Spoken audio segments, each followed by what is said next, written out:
இந்தியாவிலேயே சினிமா மோகம், சினிமா கவர்ச்சி அதிகமாக இருக்கிற ஒரே மாநிலம் தமிழ்நாடு தான்.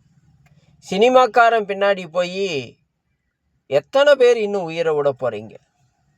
திராவிடம் பின்னாடி போய் உயிரை விட்டுட்ருக்கிறீங்க. கள்ளச்சாராயத்தில் 100 பேர் மேற்பட்டோர் இறந்தாங்க. கள்ளக்குறிச்சியில், திருவண்ணாமலையில், மதுராந்தகத்தில். ஆனால் அப்போலாம் அழுகாத அன்பில் பொய்யா மகேஷ் கரூர் சம்பவத்தில் அழுகுறாரு. என்னமோ கொஞ்சம் டவுட்டாக தான் இருக்குது அழுவுறது பார்த்தா.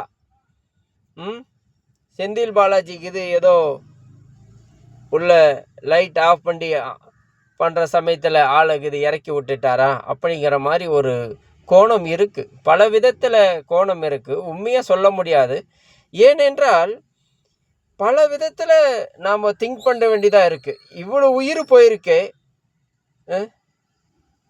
75 வருஷமாக திராவிடர்கள் இந்த நிலத்தை ஆட்சி செய்து கொண்டு இருக்கிறார்கள். தமிழர்கள் நாம் அடிமையாகி வாழ்ந்துட்டுருக்குறோம். ஆனால் இந்த 75 வருஷமாக ஒன்றுமே செய்யலை. எத்தனையோ உயிர் போயிடுச்சு. மக்களுக்கு, தமிழ் மக்களுக்கு என்று ஒன்றும் செய்யவே இல்லை. ஒன்றுமே செய்யலை. என்ன செஞ்சுருக்காங்க சொல்லுவோம் பார்க்கலாம். படித்தறிஞர் வேலை வாய்ப்பு தந்துட்டாங்களா?